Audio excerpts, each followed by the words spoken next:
Bonjour à tous, j'espère que vous allez bien aujourd'hui. Je suis ravie de vous retrouver pour cette nouvelle vidéo de la série des courtes histoires, des nouvelles plus précisément. Aujourd'hui, je vais vous présenter le lynx d'André Page.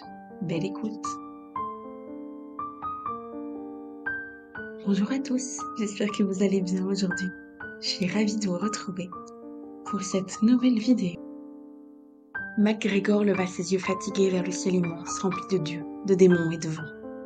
Au loin, un vol d'oies grises alla s'engloutir dans un énorme nuage noir.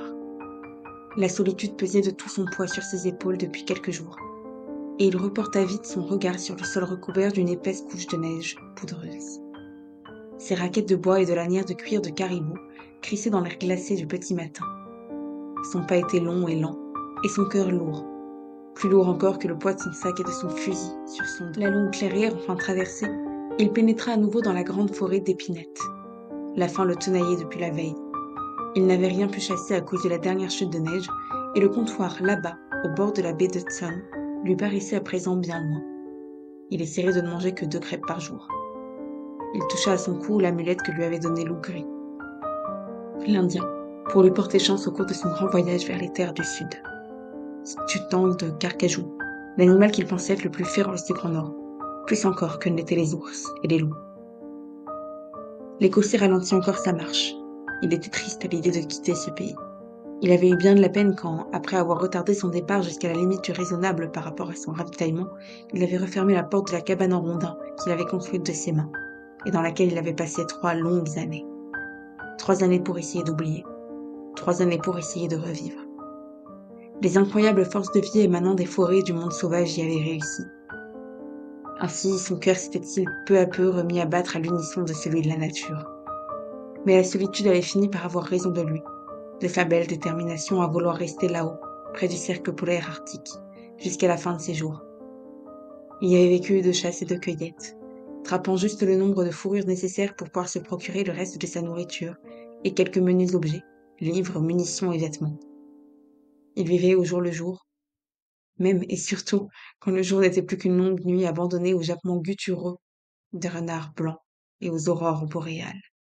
Le jeune homme avait l'air d'un vieillard quand il arriva enfin au comptoir de la compagnie de la baie d'Hudson. Il avait mis 13 jours au lieu des 10 habituels. Sa barbe blonde était blanche de givre. En ce début de printemps, il faisait encore 25 degrés au-dessous de zéro. Reviendrait-il à Baltimore? Il ne l'avait pas encore décidé. Comme à son habitude, il irait d'abord se débarrasser de sa cargaison de fourrures de martre et de renard, avant d'aller faire un tour au magasin, pour acheter du ravitaillement avec une partie de l'argent gagné au cours de l'hiver. Dès qu'il le vit arriver, le vieux Donovan s'ouvrit, courut vers un placard et en revint en tenant une lettre. Tiens, j'ai ça pour toi, le lynx. C'est arrivé il y a un mois. Au fait, le Français est passé en coup de vent hier, et il m'a dit qu'il allait chez toi. Tu ne l'as pas croisé? MacGregor fixa la lettre d'un air étonné et sourit. Il avait hérité ce surnom après s'être battu avec un lynx pour essayer de le délivrer de son piège, estimant qu'il avait déjà assez de fourrure cette année-là. Certains avaient ri de lui vu le prix d'une fourrure de lynx. Nombreux étaient ceux qui étaient devenus ses amis depuis ce jour. Non, Jack. Je suis passé par les forêts. Il ouvrit vite la lettre.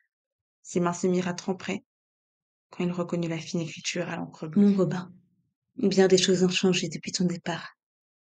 Finalement, le major auquel père avait promis ma main l'a refusé au dernier moment. Je te dirai plus tard pourquoi. J'ai appris par Charlie où tu étais parti, par dépit. Sache que je n'ai jamais cessé de t'aimer, et que je t'aimerai toujours. Père est mort l'an dernier, et j'ai hérité tous ses biens. Je suis donc libre de voyager où je le veux, et aussi de vivre avec qui je veux, maintenant. Cet été, je viendrai te retrouver. J'engagerai un guide pour cela. Nous pouvons encore être heureux, j'en suis sûre. À bientôt, je l'espère de tout cœur. Nelly.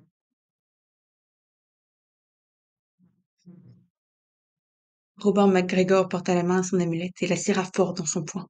Il semblait pétrifié. Une mauvaise nouvelle, sans doute, se risqua Donovan. Une merveilleuse nouvelle, au contraire, exulta d'un coup celui que tout le monde n'appelait plus ici que le lynx. Il fit ses courses rapidement, se restaura et reprit aussitôt le chemin du retour, après avoir hésité à poursuivre sa route vers le sud. Que lui voulait donc le Français? Après 8 jours de marche forcée, il apercevait enfin sa cabane. De la fumée sortait de la cheminée. Les chiens de l'attelage du Français se mirent à aboyer de toute leur force quand il s'approcha. La porte s'ouvrit alors lentement, et Gérard Forestier sortit en lui faisant un signe de la main. Il s'écarta de la porte, et, comme dans un rêve, MacGregor vit Nelly sortir lentement à son tour. Elle était grande et mince, blonde aux cheveux longs, et portait un pantalon de velours marron et un gros pull de laine bleue. Elle tenait par la main un tout petit garçon bleu, qui souriait d'un air gêné. Il était tout le portrait de Robin, à part la barbe. Nelly sourit. C'est lui, c'est Joe, lui dit-elle. Le major n'a pas voulu m'épouser quand il a vu que j'étais enceinte, sourit-elle. Je n'ai pas pu attendre l'été, tu vois. Le Français souriait lui aussi, attendri. Content pour toi, le lynx. Merci de me l'avoir ramené, Gérard. MacGregor prit Joe par la main, et Nelly vint se réfugier contre lui. Ils entrèrent ainsi chez eux. Le trappeur serra l'amulette à son cou. Je crois que ce truc-là me porte vraiment chance. Je le donnerai au petit plus tard.